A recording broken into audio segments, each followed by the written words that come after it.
Assalamualaikum warahmatullahi wabarakatuh. Perkenalkan, nama saya Zahratul Hayati, finalis esai Cendekia Festival tahun 2020. Mahasiswa dari Pendidikan Biologi Universitas Riau. Pendidikan bukan hanya persoalan datang ke sekolah lalu mendapatkan ijazah, tetapi soal memperluas wawasan dan menyerap ilmu kehidupan. Baiklah, di sini saya akan mempresentasikan esai dengan judul Pembelajaran berbasis ekoliterasi dan potensi lokal sebagai Education for Sustainable Development menuju Riau Hijau.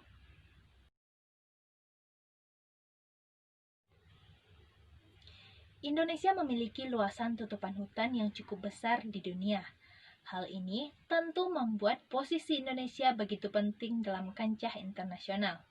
Menurut Rwanda, pada tahun 2018 tercatat sebesar 120,6 juta hektar atau setara dengan 63% dari luas daratan Indonesia merupakan areal hutan.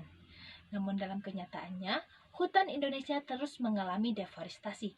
Padahal, pemerintah telah berkomitmen untuk meningkatkan kontribusi kehutanan Indonesia dalam penurunan gas emisi rumah kaca pada tahun 2030 nantinya.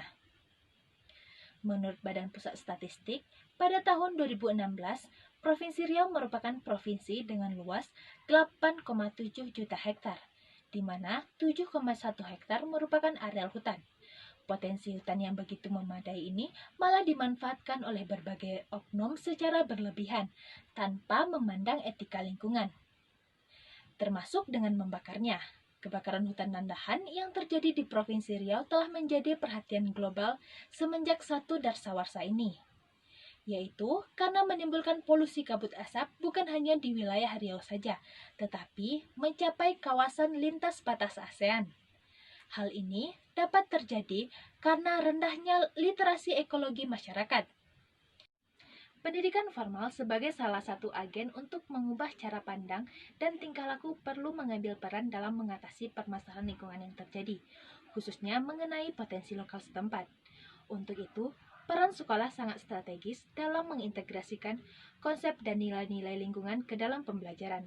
Hal ini selaras dengan konsep pendidikan yang telah dicanangkan oleh UNESCO, yaitu Education for Sustainable Development, dengan tujuan utama untuk memberikan dukungan terhadap pembangunan berkelanjutan melalui pendidikan, yaitu dengan mengubah nilai, sikap, dan cara pandang yang positif terhadap lingkungan.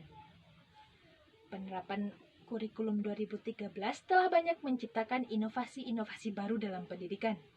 Berbagai model, strategi, dan metode pembelajaran telah banyak diciptakan yang mengacu kepada student-centered learning. Penerapan kurikulum 2013 ini juga digandingkan dengan pendidikan karakter. Sikap peduli lingkungan yang merupakan salah satu komponen dari ekoliterasi juga telah dimasukkan ke dalam pendidikan karakter ini. Namun, pada kenyataannya penerapan pendidikan karakter ini tidak memberikan pengaruh yang signifikan terhadap peningkatan ekoliterasi peserta didik. Berdasarkan penelitian yang dilakukan oleh Rukayah pada tahun 2016, dinyatakan bahwa ekoliterasi peserta didik masih sangat rendah.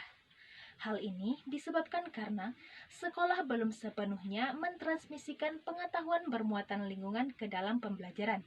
Di sisi lain, pendidik juga kurang memanfaatkan lingkungan sebagai media dan sumber pembelajaran, sehingga diperlukan sebuah strategi pembelajaran yang membantu dalam pembentukan dan pengembangan ekoliterasi peserta didik. Di sini saya menawarkan sebuah strategi pembelajaran berbasiskan ekoliterasi dan potensi lokal. Literasi ekologi memiliki peran yang sangat penting dalam pembentukan individu yang memiliki sikap peduli terhadap lingkungan.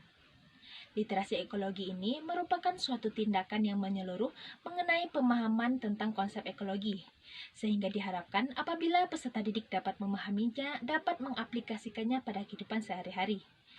Komponen-komponen dari literasi ekologi ini yang pertama, yaitu ada knowledge, yaitu pengetahuan, cognitive skill, yaitu kemampuan kognitif, attitude, yaitu sikap, dan behavior, yaitu perilaku bertanggung jawab peserta didik terhadap lingkungan.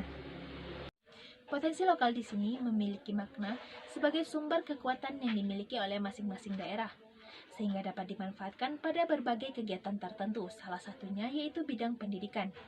dengan memanfaatkan potensi lokal yang ada di masyarakat sehingga peserta didik tidak merasa asing. Pembelajaran dapat berlangsung secara kontekstual, peserta didik dapat membangun konsep mereka sendiri karena melibatkan aspek-aspek kehidupan dari peserta didik itu.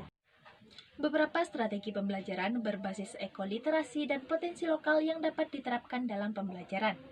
Yang pertama, konsep pembelajaran mengangkat isu lokal mengenai lingkungan.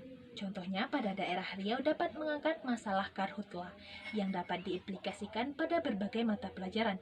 Contohnya seperti biologi, fisika, kimia, ekonomi, sosiologi, dan geografi. Yang kedua, yaitu dengan menggunakan pendekatan lingkungan. Dengan membawa peserta didik keluar, mengamati sendiri permasalahan lingkungan yang terjadi. Yang ketiga, yaitu guru diharapkan dapat mengembangkan sumber belajar yang relevan dengan potensi lokal dan lingkungan. Contohnya seperti bahan ajar berbasis lingkungan. Yang keempat, yaitu dengan menggunakan model-model pembelajaran yang dapat memacu peserta didik untuk menemukan sendiri permasalahan lingkungan, serta menemukan ide untuk mengatasi permasalahan lingkungan tersebut, seperti problem-based learning, inquiry, contextual teaching and learning, dan project-based learning.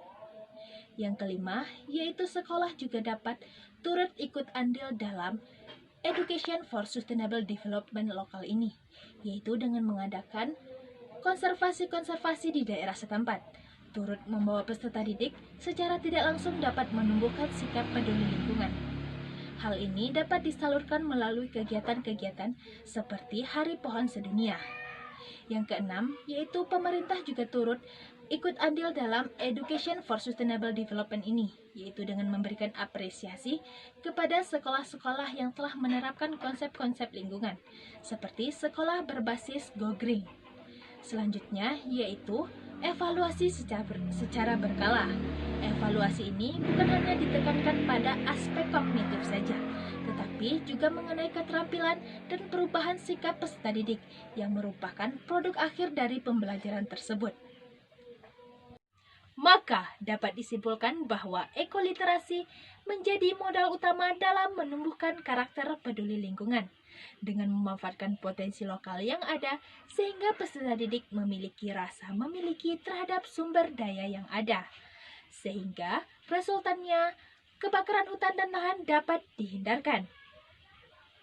Pembelajaran berbasis ekoliterasi dan potensi lokal tumbuhkan karakter peduli lingkungan.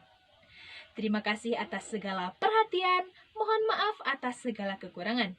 Billahi taufiq wal hidayah. Assalamualaikum warahmatullahi wabarakatuh.